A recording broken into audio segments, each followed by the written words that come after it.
All right, great. So, welcome to our week 5 community of practice session for our WYJA module. My name's Kerry. Lovely to have you with me. Let's get started. And just to begin, QT acknowledges the Turrbal and Yagara as the First Nations owners of the lands where QT now stands. We pay respect to their elders' laws, customs, and creation spirits, and we recognize these lands have always been places of teaching, research, and learning. QT acknowledges the important role Aboriginal and Torres Strait Islander people play within the QT community. Okay, so a little bit of a welcome, a little bit of chatting, and this week we're all about abstracts. And then, as we did last time, up to you what you want to do. Some writing time, some seeking feedback. We'll have plenty of time for that.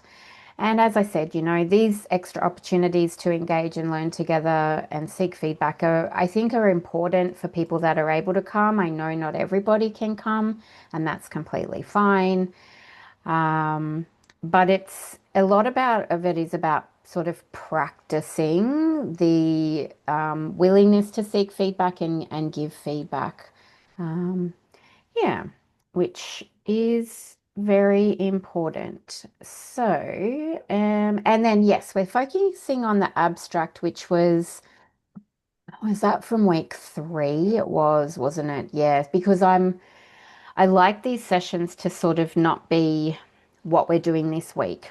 Because if we talk about that, a lot of people won't be up to it yet. And, but in saying that, you can always raise any questions or you can also about anything, and you can also write or seek feedback about anything that you're up to. So don't feel like, oh no, I didn't bring my abstract, because that's okay. Whatever you've brought for feedback is perfectly fine. Um, all right. Before we do sort of get into it, has anyone got any questions at the moment? Any thoughts, feedback? You can pop it in the chat. You can turn on your mic. Um, Okay, so thank you. We've just had someone in the group sharing that they found the peer feedback groups useful for just getting some feedback around the structuring and the clarity of where the ideas are going. And because your peer feedback groups, many of them are quite big, and I had suggested that maybe you want to sort of pair up or get into trios, and that's been happening in some groups, which is fantastic as well. And just reading what other people have posted as their responses to feedback has been, it seems in some groups working quite well, which is really good to hear. It's like anything, it's all about communication. And I think too, no judging. We're all in the same position. We're all learning.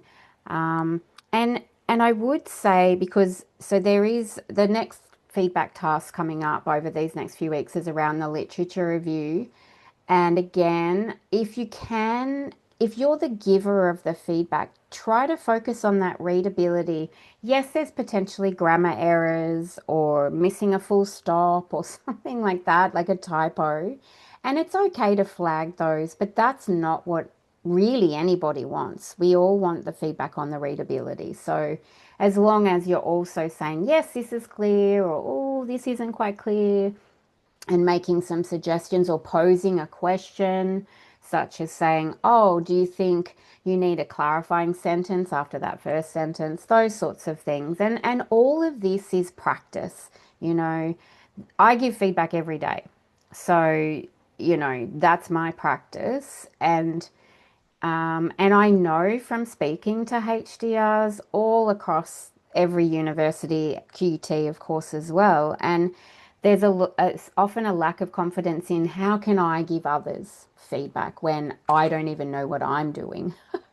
And we're actually going to talk a little bit about that today, in as far as you are readers and therefore you can make I say judgments on the writing, but in this context, I mean not a judgment as in, oh, it's terrible or it's perfect, but a judgment as so far as to give some feedback around the clarity and the readability.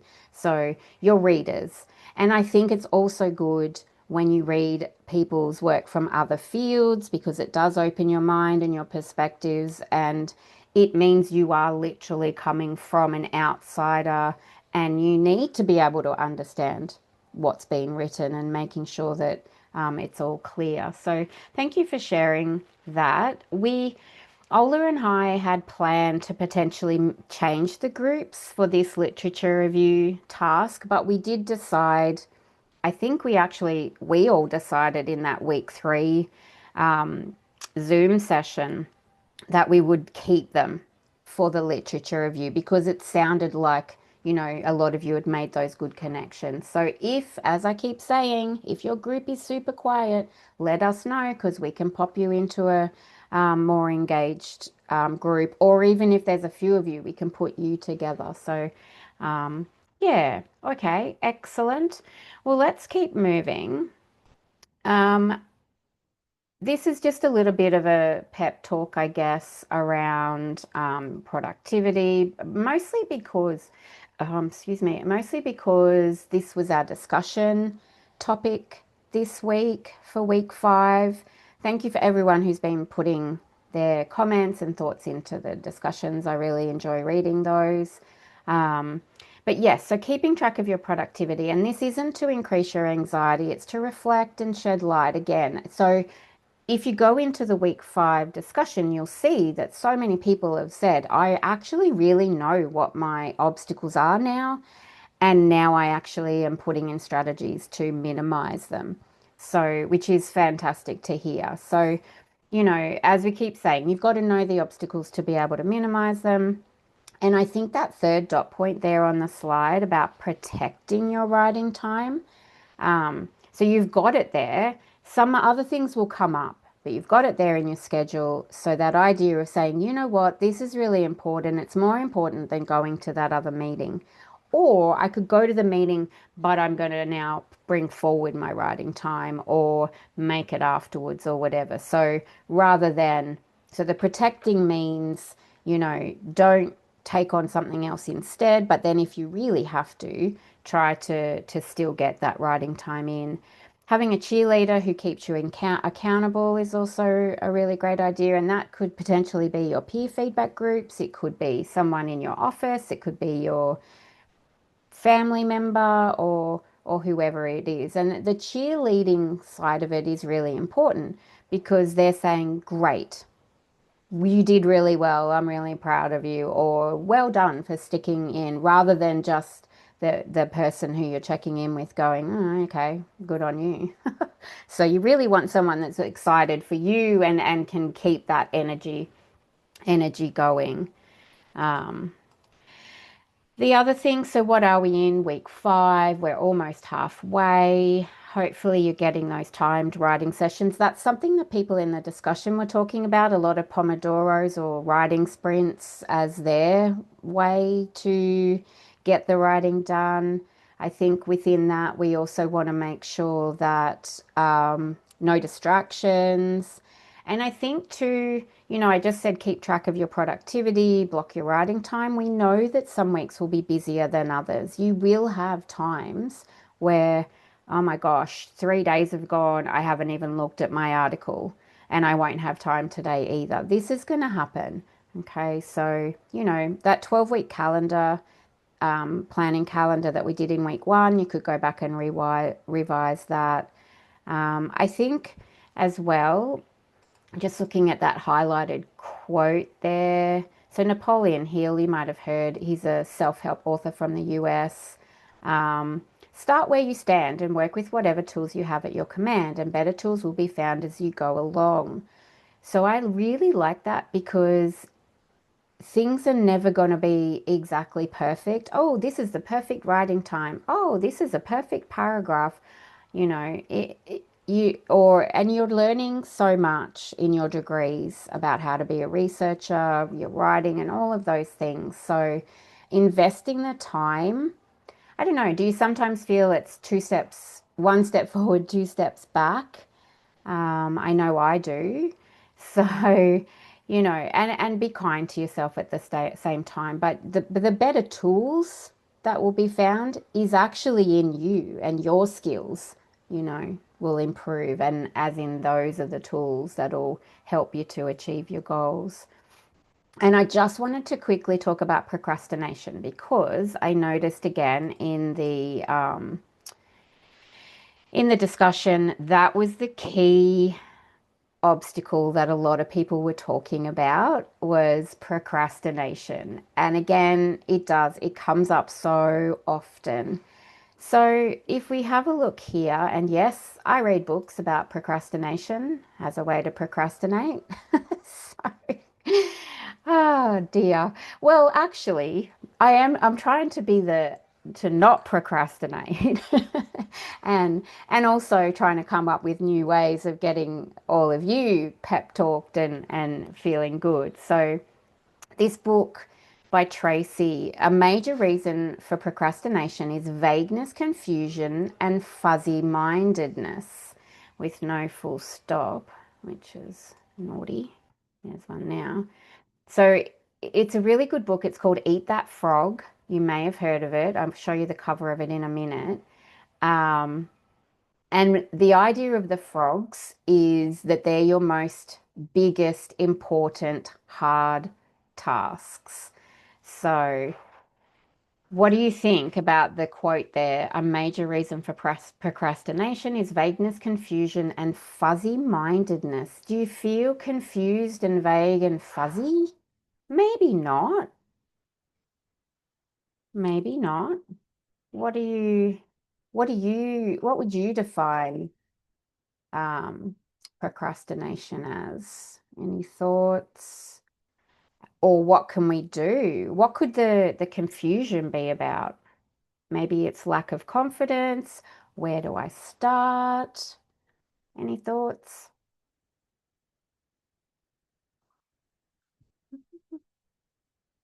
Everyone's quiet today. That's all right. All right. Well, We were just in the chat there saying, Kerry, oh, that it's often about, you fall back on the imposter syndrome, like when you're most uncertain about a yes. task. Yeah, I see that now. Sorry, I wasn't looking You, in the chat. Yeah. So when you have the uncertain. least confidence in yourself, that Yeah. you Yeah. procrastinate the most. Yes. Yep. So they sort of go hand in hand a little bit, procrastination and imposter syndrome. And actually, a couple of people in the discussion mentioned that as well. It's interesting, isn't it? So the vagueness, confusion, fuzzy-mindedness, we could look at that in so many different ways. But yeah, I guess uncertainty fits in there as well. Uncertain whether I can do it, uncertain whether I'm doing it correctly. I'm hoping that you can do it isn't the issue. It's more, will it be good enough, isn't it? That's kind of the imposter syndrome part of it. All right, so there's two more slides I've got about this because I think, as I said, it's really interesting, and then we'll get into our abstracts. So here's the book, Eat That Frog, 21 Great Ways to Stop Procrastinating. So it's a metaphor, obviously. We are not really eating frogs. Now, and if the thought of that gives you the ick, change it to something else. But it's sort of meant to give you the ick because of the fact that you don't want to do these hard tasks, right?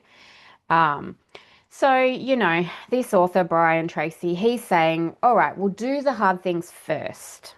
Okay, so basically, when you sit down at your computer or your desk or wherever you are, I'm the actual opposite of this, even though I've read this book and I'm getting better, but part of me is like, yeah, but if I do the easiest task first, that'll get me on the roll. Yeah, no. Honestly, yeah, take me as your case study that do the hard things first. That will honestly, and again, this is our brain, isn't it? And if you get that first frog, even part of it done, you'll be like, oh, that wasn't as hard as I thought. That was a bit more enjoyable than I thought. Oh, so that it's only 9 o'clock or only 10 o'clock, and I've actually done something important. right? So if you do what I sometimes do and go, oh, I've just got these little admin things and this and that to do, I'll do those and then they're out of my way and I can focus. But yeah, next thing it's midday and I've kind of done nothing for me. I've done nothing really important. So I'm a work in progress and I am, getting better at it by talking about it, talking to you all and giving you the pep talk and listening to it myself. Um, but yeah, so the other thing that he says here is deadlines aren't always useful and they can lead to more stress. So he says instead, plan a buffer to control and reduce anxiety and increase productivity. So, what he's saying is if your deadline that you've self created is to get something done by Friday, maybe actually give yourself a few more days because we know that things are going to come up. So, again, these are just things to play around with to figure out what works for you. He also says if you have to procrastinate, try creative procrastination. And he's saying, all right, we'll procrastinate over those low value tasks, those admin tasks that actually don't really do very much, and maybe it doesn't even matter if that task never gets done. So he's saying prioritize the frogs. And I really like this bit. And that is, it's about, he talks about setting the table to be able to eat the frog. So gain clarity on what you want to achieve. And then he's got these 3 Ds of habit forming. And I really think WYJA is setting us up for that, where it's saying before it's a lot like that idea that we've talked of parking on the hill and being ready for your next session at the end. So you've been writing, writing, writing. You've got to go pick up the kids or do whatever, go grocery shopping, leave yourself a note. This is where I'm up to. So making a decision, I'm going to get this big frog done. I'm going to be disciplined and keep practicing until automatically every day or whatever your schedule is, I'm going to do the frogs. I think it might be maybe too much to do a big frog every day. So you may only want to do that a couple of days, or you may prefer to do it later. But I hope you get what I mean. It's about saying, you know what, I'm going to change my habits. I'm going to be disciplined. I'm going to back myself and be determined, and then I will reap those rewards. So, and you know your important tasks. I know my important tasks. So, for example, today, turned on my computer, and the first thing I did was make sure I was ready for this class, right? And even though, and then I set a timer for 45 minutes and I did it. And not only did I set up this class, I also set up for the next one as well. So, was this a frog? No, not really. Is it part of my job? Yes. Yeah, so you can see, probably I should have done some research writing beforehand, but in my mind I was like, no, I need to be ready for my class. So you can see, it's the constant battle in your mind. Now, this is our last slide on this because again, I feel like this is really cool. Now, this is a journal article. Oh no, it's not a journal article. It's I'm just going to pop it in the chat, this article. It's called Tackling Procrastination Research Reveals Causes and Solutions. It's in Neuroscience News from 2024. So the authors used a mathematical framework to uncover patterns and reasons behind procrastination. And this is what they came up with. No, you're not just lazy. So that's good, which I didn't think we were, to be honest. And I hope you don't think that you are, because you're not. So it's a series of temporal decisions, so time, decisions that we're constantly making. And I'm pretty sure it's a guy, not quite sure, but the researcher says that a mathematically precise understanding of the mechanism in our brain is the first step to tackling. Oh, she's a she. Ah, silly me. To tackling it. She frames procrastination as a series of temporal decisions.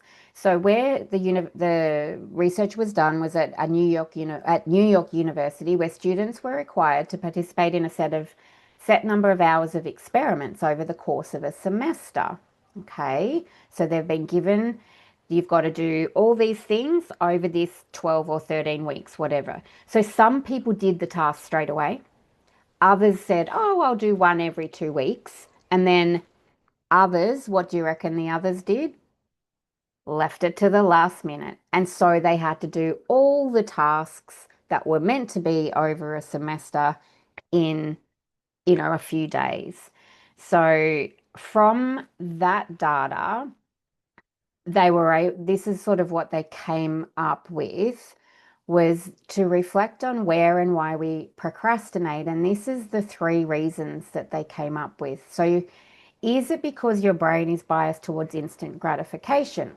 So that's probably me if I'm thinking, oh, look, I've just got these little admin things and a couple of classes to get ready for. So I'm going to go do those because then the reward will be they're done and I can get on with the rest of my day.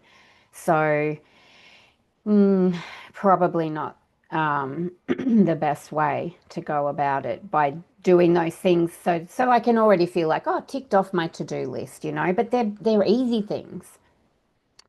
Do you underestimate the time needed to do something? So they're saying setting time-bound goals might help. So that sort of aligns with what Tracy was saying about, being fair about the amount of time that something's going to take for you. And then the last one is, do you abandon tasks quickly? So do you start it and then realize, this is really hard, and before I can do this, I've got to go read 10 journal articles and I've got to go back to my data. So the solution to that was avoid distracting environments. So even though you've started the writing and you think, oh, I've got to go back and read those articles, don't go back and read them. Just make a note, oh, I just need to double check, but I'm going to keep going.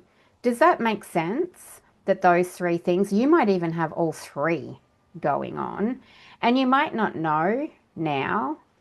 Um, but they basically say is to think of your decision making is that our brain adds up all the rewards and all the penalties that we are going to gain from these different decisions. So, what would you rather do? Watch a movie or do the annoying paperwork? Well, naturally, your brain's going to go watch the movie. Do the paperwork later. Okay. So, if you can figure out why your brain is telling you to do one thing when you know in your heart you should be doing the other thing, eating the frog, um, then maybe one of these three things might help. So give yourself a short-term reward. I'm actually going to eat this frog this morning. I'm going to spend an hour on it. I've been avoiding it, but if I get it done, I can go and have a piece of cake. Um, Setting the goals with the time. So that actually could be your writing sprints. And then, of course, we all understand about avoiding distracting environments and the different ways we can do that. Put your phone in another room, turn off your Wi-Fi, so all you can do is write in a Word document or something like that. So you're not just lazy. You can forgive yourself for procrastination in the past and try to make some good steps towards improving productivity. And as I said, if you go to the discussion from this week, there's some really nice um, posts in there of people really reflecting and sharing their brain, the ideas their brain put forward to them. Yeah, in the chat, I'm a classic for losing time checking references. Yep, absolutely. Especially if you're sort of working on something that you've already written, and then you think, oh, I'm sure I could add another source there. Or, oh, that's right, I read that other thing. I should go and do that. So we have to be really good at staying on task, I suppose. Um, just to focus. And that again, that was something that a lot of people wrote in the discussion is the idea of focusing and figuring out what that best focus time is. All right, good. Let me know if you have any thoughts or ideas around that or feedback. And just quickly, we've got another one of these in week 7, week 10, and week 11. The week 11 one will be all about seeking feedback on your drafts. And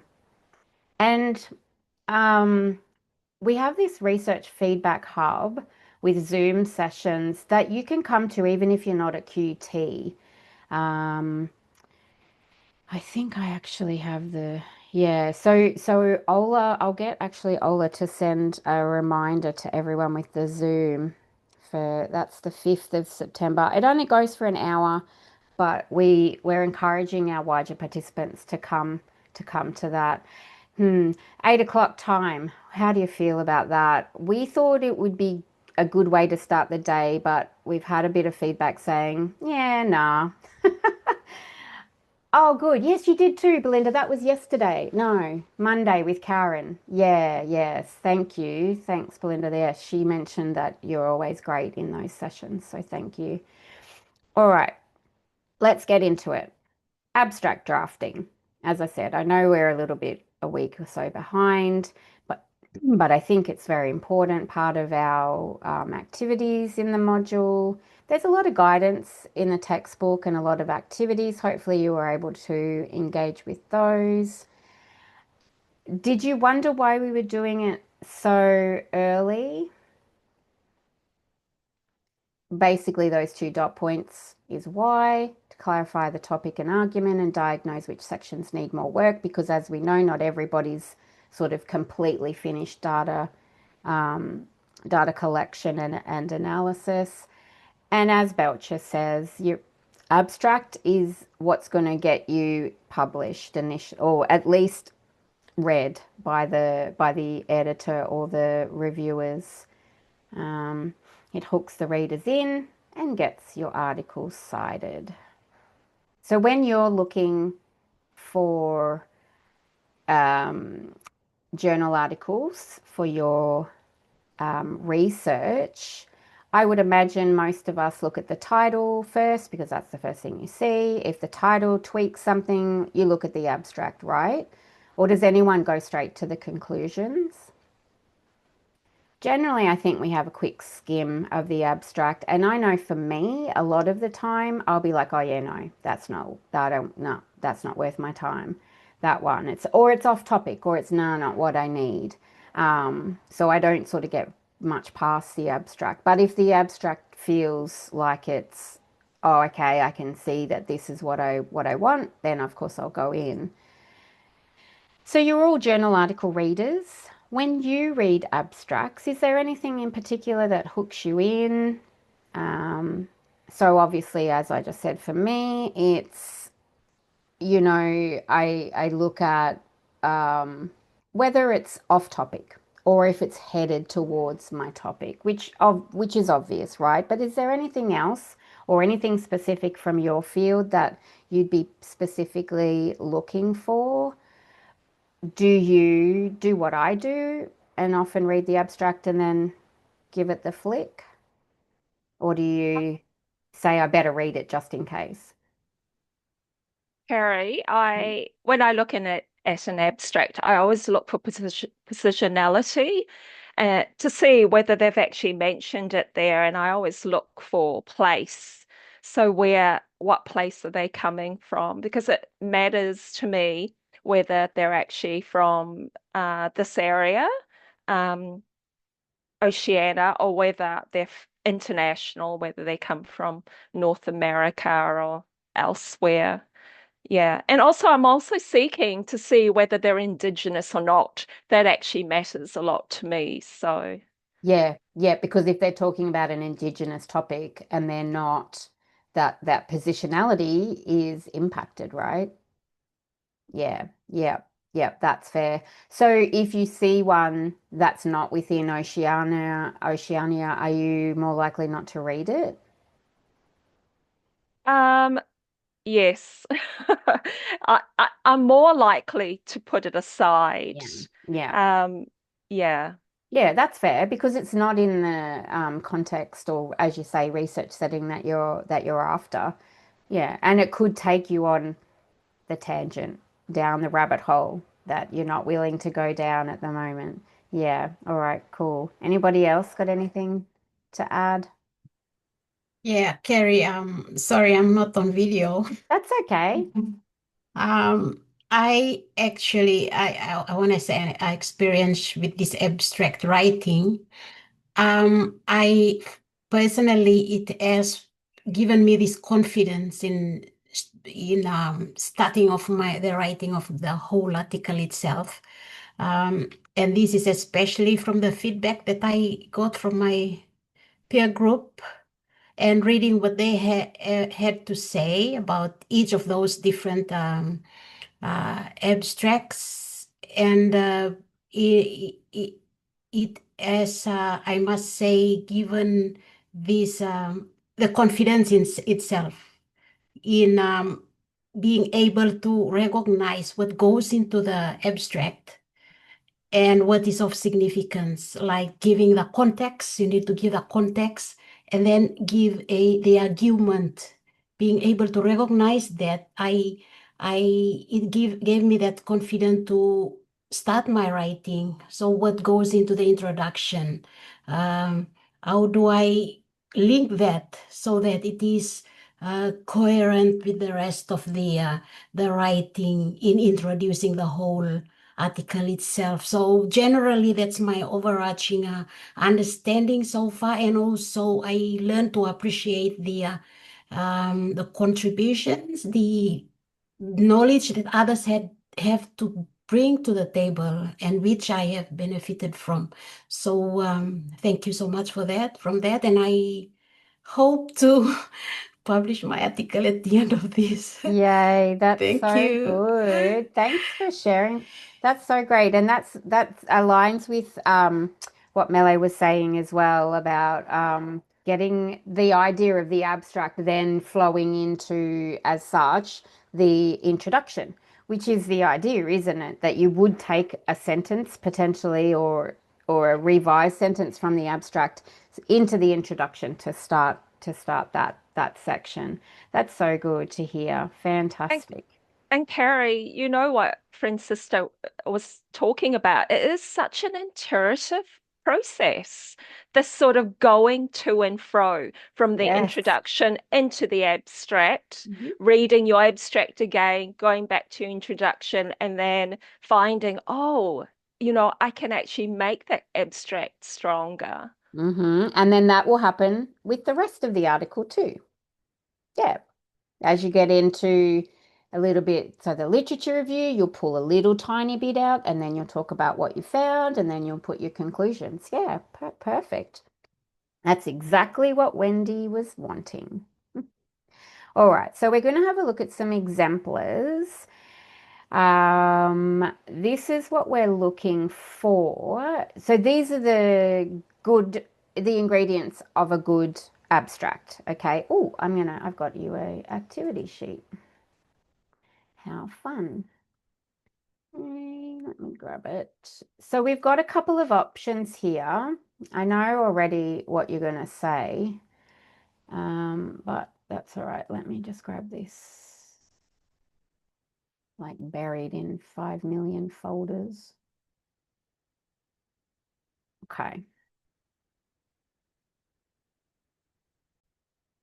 Okay, let's just finish up. It was a useful session today, and my main takeaways for you are use exemplars as models to help you structure and draft your abstract. Revise and improve your literature review. That's the rest of the week. Keep working on it, catching up with the activities and your draft writing. And hopefully, you're going to seek feedback from your online peer feedback group. Please reach out if they're not engaging so we can put you with somebody else who is engaging. And that is it for today. Have a lovely week, or I hope you've had a good week if you're watching the recording, and we'll see you in week 6.